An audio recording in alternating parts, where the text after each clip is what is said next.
Autismo é uma síndrome que engloba, na verdade, tudo que a gente chamava no passado de autismo, autismo atípico e inclusive a síndrome de Asperger, tá? Então, na verdade, hoje a gente coloca tudo dentro de um mesmo nome que é transtorno do espectro autista ou do espectro do autismo, que é um transtorno do neurodesenvolvimento, ou seja, do desenvolvimento cerebral daquela criança. É um transtorno que costuma se iniciar muito precocemente na vida. Ela envolve prejuízos em duas grandes áreas do funcionamento do paciente. Então, primeiro, a área de comunicação e interação social. E a segunda esfera de prejuízos desse paciente é o fato deles apresentarem comportamentos, interesses e rotinas muito fixas e restritas, né? Então, lidar com a síndrome de Asperger no dia a dia é bem complicado porque o portador da síndrome, ele tem muitas manias e rotinas que têm que ser cumpridas todos os dias, da mesma forma. No caso do meu filho, por exemplo, ele tem tantas manias que são coisas que ele tem que fazer todo dia da mesma forma e que se algo sair errado ele se descontrola ou pode acabar tendo uma crise, como ele tem também as obsessões que surgem de repente, mas são coisas que são sempre iguais. Por exemplo, ele gosta de fazer desenhos e colar pela casa como se fossem quadros, com fita crepe e tudo. Isso surge de repente, é uma coisa que ele faz sempre, mas surge de repente. Tipo, naquele momento você está numa situação, às vezes, que você está ocupado ou você está de saída, e ele fala, eu quero um papel para fazer determinada coisa. E se naquele momento você não pode fornecer isso para ele, isso acaba gerando um problema para a família toda, que tem que se adaptar nesse quadro aí. Você vê o que você vai fazer, qual a alternativa, se você pode deixar ele fazer aquilo naquele momento, ou se ele vai ter que esperar, você vai ter que explicar, e ele às vezes não vai entender, porque ele tem apenas 5 aninhos, né? Então, isso é bem complicado, isso é o mais complicado. Tá? O restante fica mais por conta da interação social mesmo, que é prejudicada. Então, às vezes, a irmã dele, que só tem 3 anos, pode falar alguma coisa e ele se sente ofendido, ele acha que ela está provocando ele. E às vezes não é nada disso, às vezes ela só quer brincar ou quer participar junto com ele de alguma coisa e ele não consegue permitir essa participação dela. Então isso gera conflitos diários, principalmente dentro de casa, mas também gera às vezes na escola, na casa dos parentes, onde a gente vai, né? É mais fácil ele ter conflitos com o pessoal de casa, são pessoas que ele tem liberdade, então ele acaba explodindo com mais facilidade do que pessoas de fora, que ele fica mais contraído e não se expõe, digamos assim. Ele é independente, então eu não me preocupo com isso. Ele fala, ele é verbal, né? Então ele conta tudo, ele tem essa habilidade de memória, mas assim, no dia a dia, a gente se preocupa não é com ele, mas sim com o mundo, né? Assim, toda vez que a gente sai, sempre é a preocupação. Gu, você tá gostando? Porque às vezes ele se enfesa, ele quer ir embora, ele chama para ir embora, né? Nos lugares, nas festas. É sempre uma preocupação norteada para saber se ele tá bem, porque eles são muito ansiosos, né? No caso do Gustavo, ele é bem ansioso, e isso faz a gente sofrer também. Tem hora que ele quer alguma coisa, ele não consegue se expressar da forma como a gente entende, né? Moro sozinha, isso não me impede de morar sozinha, de fazer minhas coisas mesmo, não tem problema nenhum. É mais na parte quando eu saio de casa, quando tem muita gente, e às vezes assim, como se alguém tivesse que me falar como eu me comporto em cada situação, assim, na rua, né? Porque às vezes eu não sei como fazer. Ou assuntos, né? Às vezes eu não sei como falar. Eu sei mais falar sobre os assuntos de coisas que eu gosto. Então, lidar com a síndrome de Asperger é como se fosse lidar com uma montanha, né? Uma montanha você sobe, sabe que você tem que descer. Quando a gente tem síndrome de Asperger, a gente pensa de um jeito que só a gente pensa. Só que a gente acha que todo mundo pensa igual. A gente cresce achando que todo mundo pensa igual. Então você sente, sei lá, determinada raiva de certa coisa, você acha que, nossa, qualquer pessoa nessa situação ficaria com raiva. E aí você chega num momento da vida que você fala, não, não é. Só eu fico com raiva. As pessoas não ficam. Então por isso que a gente se desentendeu. Enfim, você começa a entender várias coisas e você vê que você foi, de certa forma, incompreendida, né? Só que uma coisa diferente que é assim, que eu não gosto de ler porque eu não consigo me concentrar quando eu leio. Eu não consigo entender o que eu estou lendo Só que ao mesmo tempo eu gosto muito de me expressar escrevendo. Então é uma coisa diferente a pessoa, né? Gostar só de escrever, mas não gosta de ler. E eu acho que é mais por esse motivo, né? De eu ter muitas vezes vergonha de falar com alguém que eu não conheço e com pessoa assim que está às vezes na minha frente e olhar muito nos olhos eu não consigo também, isso é um outro do espectro autista, né? Não consegue às vezes ficar olhando nos olhos da pessoa quando está conversando. Eu também tenho isso. Então, eu me expressando, eu estou assim, muitas vezes num momento sozinha, eu me expressando, não estou precisando estar na frente de ninguém para falar. Então, eu escrevendo, né, me expressando escrevendo, é sempre assim, eu acho mais fácil, que é onde eu consigo me soltar e escrever assim, o que eu estou pensando sobre determinado assunto. Então, o diagnóstico do autismo, ele deve ser feito por um médico experiente no assunto. Qualquer médico pode fazer esse diagnóstico, pode dar esse diagnóstico, mas ele precisa ter conhecimento.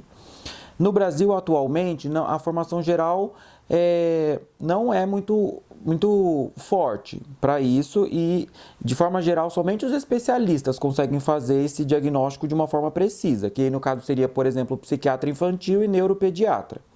Mas existem pediatras já que estão se formando, estão conhecendo mais, o que é muito bom. Então, esse diagnóstico ele é um diagnóstico clínico, que significa que, infelizmente, não tem nenhum exame ainda que possa comprovar o diagnóstico. Ele se baseia na história clínica que você faz com a família e na observação e na avaliação com a criança. Então, foi quando fui num psiquiatra, aí ele me deu esse diagnóstico. E foi uma coisa meio assim estranha, né? Saber com 29 anos que tem alguma coisa. Mas eu já suspeitava, por isso que eu fui no psiquiatra para ele falar direitinho, né? É meio estranho, só que ao mesmo tempo dá uma luz assim na gente. A gente tem alguma coisa e pode ser com tratamento, a gente pode melhorar e tudo mais. Então, a descoberta do meu filho, o Arthur, foi meio conturbada, porque ele tentou suicídio dos 11 para os 12 anos e foi um start, né? Porque até então ele sempre foi um adolescente, uma criança super calma, tranquila, até além, né? Ele sempre foi mais retraído. Então, tipo, quando crianças de 5 anos estavam brincando, bagunçando, ele estava lendo tipo um dicionário, estava no mundo dele. E não era incomum pra gente, porque na nossa família, eu sou praticamente arte educadora e meu esposo é formado em história. Então, e aí, nessa idade dos 11 para os 12, ele tentou suicídio e eu comecei a investigar o porquê desse suicídio. Fez sessões de terapia com uma psicóloga, né? Passou por 2 psicólogos e os psicólogos mesmos não conseguiram identificar. E eu comecei a pesquisar, comecei a compreender, tentar entender. E aí procurei um neuro, expliquei para o neuro encaminhou para um psiquiatra, expliquei para o psiquiatra encaminhou para uma neuropsicóloga, ela fez todos os testes de QI, teste psicomotor, teste de socialização, enfim. O teste de QI deu normal, ele tem um QI normal, né? E em relação a Asperger, ela realmente confirmou o diagnóstico, que ele é Asperger. Na época que foi feito o diagnóstico do meu filho, foi aos 4 anos. E, na verdade, desde os 2 anos eu vinha percebendo muitas coisas, que eram já as manias que ele tinha de fazer coisas sempre da mesma forma. E algumas vezes ele tinha crises de agressividade, eu ficava muito nervoso, desproporcionalmente. Então, ele lidava com birras, assim, que eu achava que não eram normais. Acabei vendo uma imagem na internet que falava dos sinais de autismo. Tinha 9 características na imagem e eu vi que 7 delas encaixavam com o comportamento do Daniel. Então eu falei, não é possível, né? Eu nunca tinha ouvido falar de autismo leve ou de síndrome de Asperger, nunca tinha ouvido falar. Então eu fiz uma lista com, sei lá, umas 50 características que eu observava nele, fiz uma lista mesmo, um documento, imprimi, reuni esse material, reuni fotos dele, de situações que eu achava que poderiam demonstrar alguma coisa, vídeos, marquei uma consulta com uma médica neuropediatra, né? Na verdade, eu já tinha desconfiado que eu poderia também ser portadora da síndrome, porque muitas coisas que eu via e que eu lia a respeito, eu me enquadrava também, né? Então, eu até questionei para ela na época, e ela falou assim, olha, eu não posso te avaliar, eu sou uma médica neuropediatra, né? Só avalio criança, mas essa lista que você fez e todo esse material, isso não é normal, nenhuma mãe chegaria aqui com isso. Então, eu acredito que sim, que você também tem muitas características e que você deva procurar um profissional que possa avaliar, né?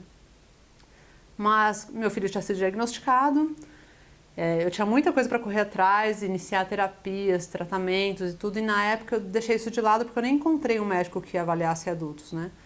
Um ano depois só, eu acabei chegando num psiquiatra que atendia criança e também adulto. Eu fui lá para levar meu filho, na verdade, e acabei descobrindo que ele atendia adulto, então ele acabou fazendo a minha avaliação também, me deu o meu laudo também, né? E aí que eu descobri, mas isso foi só formalização. Na verdade, desde o início, quando eu percebi o que eu tinha, e eu comecei a entender várias coisas do passado, assim, situações que acontecem que a gente, na época, você fica, nossa, por que será que aquela pessoa se afastou ou aconteceu aquela situação que foi tão terrível, né? E aí você passa a entender. Eu acredito que se o diagnóstico fosse feito mais cedo, no meu caso, né, que foi feito só aos 36 anos, seria muito melhor, porque a gente saberia como lidar, minha família saberia como lidar comigo e também os amigos, namorados, enfim, todos os relacionamentos que eu pude ter na vida, né? E eu mesma, né, saber o que era melhor para mim e como que eu devia agir em determinadas situações. Se eu soubesse do que eu tinha mais cedo, isso ia ter me ajudado em algumas situações até da minha adolescência, que eu, hoje em dia, pensando na minha adolescência, eu vejo que muitas vezes eu fui mais isolada. Por eu não saber disso, parece que eu fui sozinha, evoluindo mesmo, passar do tempo e tudo, né? Isso foi bom de dentro de mim, que parece assim que eu fui meio que uma guerreira de sozinha tentar melhorar e ver meus erros, tentar acertar. E eu tenho essa sorte, né? Porque podia ser que eu não conseguisse sozinha, né? O tratamento do autismo, ele é feito através de estimulação, através de terapias, intervenções, tá? Essa é a única forma de tratar os sintomas centrais da doença. Então, a dificuldade da comunicação, da interação social e aqueles comportamentos, a gente trata com intervenção e o ideal é que essas intervenções sejam o mais precoce possível. O primeiro acompanhamento que é sugerido é o acompanhamento psicológico. O ideal é que seja feito um treino de habilidades sociais. Então, que sejam levantados quais os aspectos do ponto de vista do funcionamento social que essa pessoa tem de prejuízo, né, que se encontra com pontos que causam desgastes e impacto na vida dele.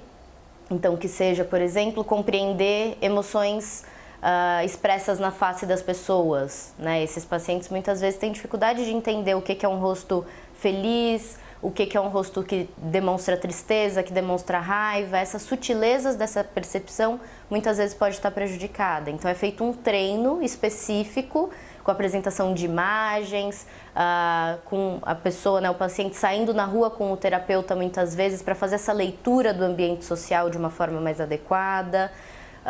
Treino do que é esperado ou não em determinadas situações sociais. Então, o que a gente faz quando a gente entra num elevador, por exemplo, né? A gente tem que falar bom dia. O que a gente não pode fazer de jeito algum? A gente não pode perguntar para uma pessoa se ela está grávida, para uma mulher, por exemplo, né? Porque pode ser que não esteja. Então, esse tipo de adequação e refinamento da leitura social é onde o psicólogo pode ajudar de uma forma bastante eficaz, né, para adaptar esse sujeito na sociedade e ele não se envolver em enrascadas, porque geralmente é isso que acontece. É essencial uma equipe coesa e completa. O trabalho multidisciplinar no tratamento do autismo, ele é essencial e eu arrisco dizer que sem um trabalho multidisciplinar, sem uma equipe que se comunica, que está alinhada, o prognóstico fica muito dificultado e essa pessoa pode, mesmo sendo acompanhada por um ou outro profissional, não vir a ter sucesso nas intervenções, porque essa comunicação e essa coesão da equipe é o ponto-chave para o tratamento. Então, o acompanhamento ele é de suma importância, principalmente para o Asperger. O Arthur ele toma medicações. Eu achei que ia afetar talvez a criatividade, ele ia dormir demais, e não, pelo contrário. Ajudou a controlar o humor, porque o Asperger ele é meio que o tempo todo tem essa dificuldade de lidar com os outros e com ele. E controlou isso, assim, tipo, vou falar que a medicação para o meu filho, o Arthur, ela ajudou, vou falar, uns 60%, 70%, né? O restante é comportamento. O acompanhamento, ele faz terapia cognitivo comportamental, né? A médica pediu que fizesse em grupo, porque ele é Asperger, o Asperger precisa socializar. E está ajudando bastante ele, assim, muito mesmo.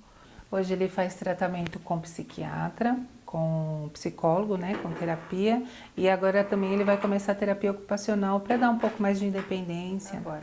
E a terapia, assim, ajudou muito, não só ele, mas a mim também, a mim, o meu marido, o meu outro filho, porque a terapia ajuda a gente, a família, a lidar com essa situação, não só ele, né? Para ele, tendo uma pessoa que o escute, que fala, que tente decifrar, assim, o que vai dentro da cabeça deles, né? E para a gente tem ajudado muito. Eu acho que sem essas terapias eu não sei o que... eu não saberia lidar com a situação. Eu faço acompanhamento médico, né? Assim, de 2 em 2 meses eu passo com psiquiatra para ver como estão as coisas, mas isso... eu passo tanto eu quanto meu filho, mas isso é mais por causa dele, né? Eu não faço tratamento com medicamento e nem terapia, embora eu devesse fazer, mas não faço. E ele faz acompanhamento terapêutico com a psicóloga, com terapia ocupacional, e toma medicações também. É muito importante, cara, porque se você não dá a medicação e a criança não faz o tratamento correto, ele vai sofrer, quem vai sofrer é ele, né? Então não adianta a gente ficar nessa, eu não quero dar medicação, ninguém quer dar uma medicação forte pro filho, mas a gente precisa, porque ele precisa ter uma qualidade de vida que ele não vai ter sem o medicamento. Em relação à inserção dessas crianças e adolescentes no ambiente escolar, eu gostaria muito de falar para vocês que a maioria das escolas está preparada para recebê-los e acolhê-los, né, nas suas necessidades e dificuldades, mas é um número muito restrito de escolas que tem esse olhar cuidadoso para essas crianças, até mesmo porque nem sempre o diagnóstico tá evidente, né, e é feito no tempo certo. São crianças que demandam um apoio comportamental, então é importante que a escola tenha primeiro, né, noções do que isso significa, noções do que é esse diagnóstico. Os pacientes de altíssimo funcionamento, Asperger, eles muitas vezes são mais concretos e literais na interpretação de textos, de falas. Então é importante que as questões de provas, por exemplo, sejam muito explícitas, estejam claras para ele não fazer uma dupla interpretação, uma interpretação equivocada, por exemplo. E a escola precisa estar muito atenta, principalmente à questão dos estigmas e do bullying, né? A gente está em uma sociedade hoje em dia muito taxativa, em que o diferente acaba se destacando, e se fosse um destaque positivo a gente estaria feliz, mas geralmente é um destaque pelas fragilidades do funcionamento, e isso acaba sendo alvo de chacota ou de outros tipos de dificuldades sociais. Então a escola ela precisa primeiro saber o que ela está tratando, para depois conseguir fazer uma intervenção eficaz e precisa para poder ajudar esses pacientes. Eu sofria com as crianças, porque nem todo pai e mãe educa o seu filho para respeitar o diferente, né? Então, ele vivia apanhando na escola, que falta não só o preparo dos professores, mas também o preparo das crianças, não que criança é criança, o que elas têm é o que elas trazem de dentro de casa, né? Isso foi minha grande dificuldade, o que hoje, graças a Deus, eu não tenho, porque essa outra escola que ele estuda também é especial e, assim, todos os amigos dele são mais ou menos como ele é, né? Então, graças a Deus. Mas escola normal, ensino regular, para eles é muito... Hoje em dia, né? Eu não sei se daqui a um tempo vai ser melhor, né? Mas, infelizmente, não estão preparados ainda para receber os nossos filhos. A escola, o ambiente escolar, para o Asperger, é um ambiente muito difícil. A pior fase foi justamente essa, o ambiente escolar, que é um ambiente que não está preparado. Então, alguns professores amavam ele, porque ele ficava o tempo todo conversando. Pensa que um garoto de 7 anos, 7, 8 anos, levar um livro sobre Che Guevara, um livro grosso desse tamanho, um livro sobre história, um livro sobre filosofia, começava a discutir com o professor, conversar com o professor amava aquilo, porém, as crianças achavam estranho e ele era um motivo de chacota. A melhor forma de inclusão é o olhar do educador, é a diferença como ele vai lidar com aquela situação, como ele vai orientar aquele aluno, como ele vai ajudar aquele aluno e os outros a compreender e a conviver com ele de uma forma mais harmônica. As crianças com autismo, muitas vezes elas precisam de um ambiente muito bem estruturado, com uma adaptação do material, adaptação do ambiente, uma pessoa auxiliar para ajudar ela a conseguir desenvolver as habilidades pedagógicas. Então isso não é uma coisa simples de ser feita muitas vezes. A escola não está acostumada a lidar com o TEA, né, transtorno do espectro autista, porque eles acham que a gente é nota e esquece que a gente é humano. Porque a gente não está só, às vezes, preocupado em aprender, a gente está preocupado com as pessoas que estão assim, ao nosso redor, se a gente vai conseguir falar ou não vai. E eu acho que assim, que eles tinham que prestar atenção mais em cada aluno, por que ele está daquele jeito, por que ele está mais quieto, por que ele está mais assim afastado. E às vezes não é preguiça da gente, não é que a gente tem preguiça de falar com a pessoa e tudo, é que é alguma coisa mesmo dentro da gente que bloqueia. Eu acredito que a sociedade em geral não está preparada para lidar com o autista porque não conhece o autista. Realmente não conhece, não tem ideia de como é o comportamento, de como é o pensamento dessas pessoas, né? E então julga de maneiras erradas, julga conforme é a cabeça dele, né? Sem pensar que o outro pensa diferente, porque isso não é de conhecimento público. Quantas pessoas com autismo que você conhece no seu convívio diário? Quantas pessoas adultas você conhece que trabalham em algum lugar, que convivem com você, que você já ouviu falar? Porque eu, por exemplo, não conheço nenhuma. Da minha infância, claro que hoje em dia eu conheço por ser psiquiatra infantil, mas até então eu não tinha contato. E isso acontece por quê? Porque essas pessoas não estão inclusas na sociedade. Essas pessoas estão exclusas. Eu acho que a medicina precisa se desenvolver mais, então isso precisa, o tema autismo precisa ser inserido na formação básica médica brasileira, que ainda é pouco, isso tem melhorado, mas ainda é pouco. Precisa ser inserido também de uma forma ainda mais importante na formação dos pediatras, que precisam conseguir identificar os sinais precoces para poder encaminhar essa criança para os tratamentos precocemente. Mas também é necessário que toda a população conheça, que a própria família saiba identificar e que, na verdade, as outras pessoas também consigam dar suporte para essa família. Porque não é um nem dois casos que eu vejo em que a mãe, por exemplo, percebe o sintoma da criança desde muito cedo, mas ou ela tem medo de falar, ou então ela fala para alguém e as pessoas dizem, para com isso, você tá vendo cabelo em ovo, não é nada, quando crescer melhora, cada um tem seu tempo.